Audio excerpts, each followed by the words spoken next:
Análisis venezolano con Unay Amenábar. Continuamos, amigos, con más de Análisis Venezolano. Hoy conversando con María Isolet Iglesias y con David Ramírez a propósito de la segunda edición del libro Capítulo Final, el crimen de Mónica Espíritu, que por cierto veo que está siendo prologado por Leonardo Padrón. Dejamos pendiente el tema de las fallas que ustedes detectaban que habían ocurrido en la investigación. Exactamente, ¿de qué fallas se trata? Mira, hubo varias. Primero, hubo mucha premura en resolver el caso. La policía científica ciertamente tiene la capacidad y la formación para hacerlo, pero no tiene los equipos y los insumos para hacerlo. Entonces, bueno, hubo una exigencia desde la Presidencia de la República en resolver el caso por todo lo que generó esta muerte, no solo aquí en Venezuela, sino fuera de Venezuela. Entonces, agarraron a una cantidad de gente, tuvieron a mucha gente retenida por mucho tiempo, sin ningún tipo de comodidad, sin comida, sin agua, bajo el sol de Puerto Cabello, que es un sol muy fuerte, para que ellos empezaran a dar información de lo que había ocurrido. Allanaron, agarraron a personas, agarraron a primero 9 personas detenidas. De estas 9 personas, cuando nosotros tuvimos la oportunidad de ir al Rodeo 2 para conversar con los detenidos, con los 7 detenidos que estaban allí, bajaron primero 3 de esos detenidos y uno de ellos dice haber participado en el hecho y nos confiesa que a los otros 2 los había conocido ahí en el rodeo. Sin embargo, esas otras 2 personas estaban supuestamente involucradas en el hecho según el expediente que nosotros logramos conseguir en la Fiscalía. Luego baja una 4ª persona para hablar con nosotros y nos repite la misma historia, nos cuenta qué es lo que pasa y cuando nos da la versión señalan que el tiroteo se produce porque el gruero que rescata a Mónica es el primero que dispara. Y eso no figura en la investigación tampoco, en la investigación policial. El gruero solo figura pues como víctima. Entonces, bueno, el hallazgo de toda esta información está plasmada pues en el libro. Ahora,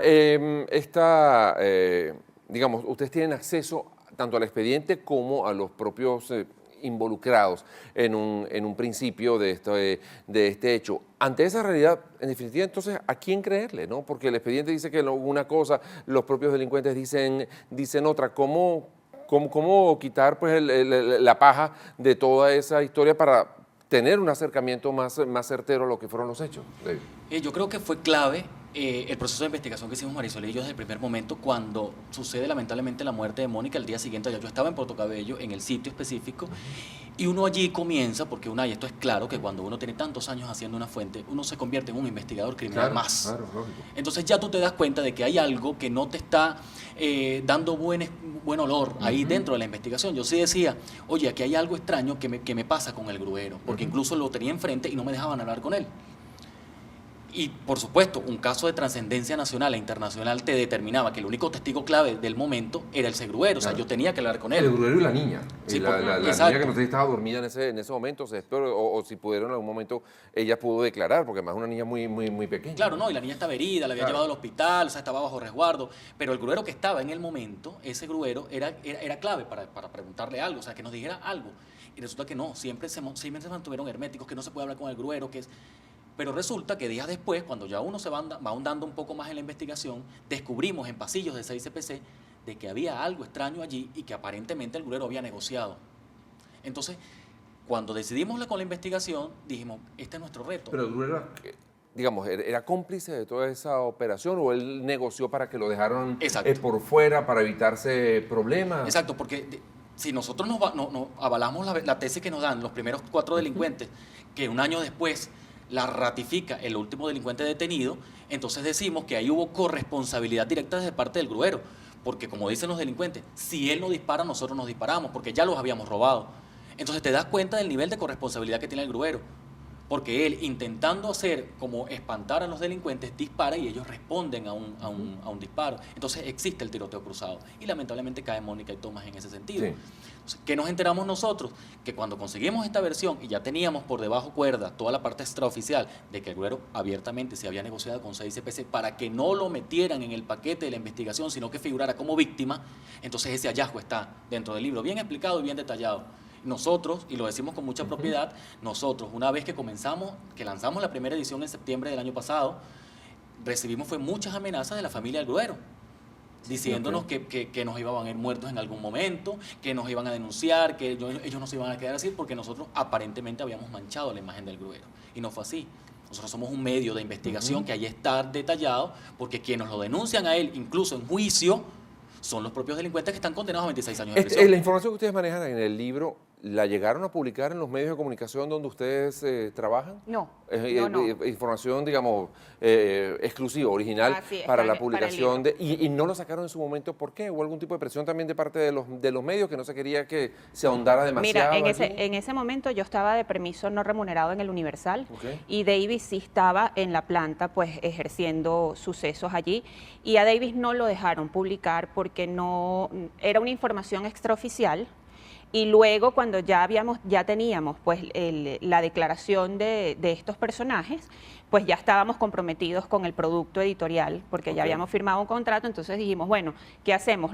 Davis se vio en la disyuntiva, ¿lo ofrezco al medio o lo guardo para el libro? Y decidimos guardarlo para el libro, pues porque teníamos ese compromiso. Pero cuando Davis tuvo pues la información, además confirmada no por una sola fuente, sino por varias, aunque fuera extraoficial, en el diario El Universal no lo dejaron publicar. Sí. Nos dices que, y al regreso a la pausa me contesta, que una vez que sale el libro reciben presiones de parte de los familiares del gruero, de parte de las autoridades, de parte de Fiscalía, de parte de la policía. ¿Hubo algún tipo de presión cuando ustedes revelaron estas verdades en el libro sobre la muerte de Mónica Spears? Al regreso a la pausa me comentas acerca de este aspecto. Hoy conversando aquí en Análisis Venezolano con David Ramírez y con María Soler Iglesias, autores del libro Capítulo Final, la muerte o el crimen el homicidio de Mónica Spears, así exactamente como se llama el libro. Hacemos la pausa, ya venimos con más de Análisis Venezolano.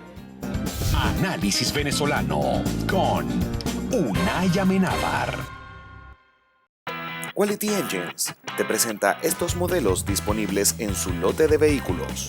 Toyota Camry 2012, 4 cilindros, radio con pantalla, 63,000 millas, un solo dueño, 0 accidentes, Carfax limpio, título limpio.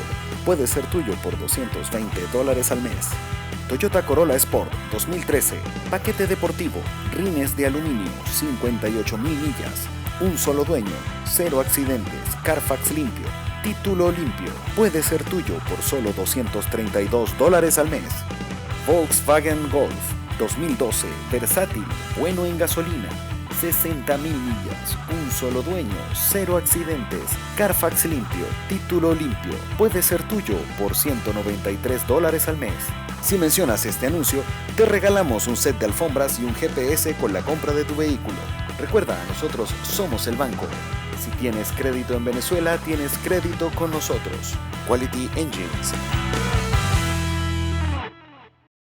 Ven a descubrir el Paseo de las Artes. Un oasis de buen teatro en Doral. Disfrute 7 obras breves en artísticos contenedores. Tenga contacto directo con sus actores más queridos. De jueves a domingos, a partir de las 6 de la tarde y por solo $5. El Paseo de las Artes, un espacio único en Doral. Baracars Rental Car. Alquila fácil, alquila seguro en el sur de Florida. Algunos solo te dan ofertas. Nosotros las mejoramos y te ofrecemos la mejor experiencia. Te incluimos seguro, GPS y la silla para tu bebé.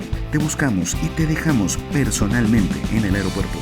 Ubícanos www.baracars.com, @Baracars en Twitter, Baracars Rental Car.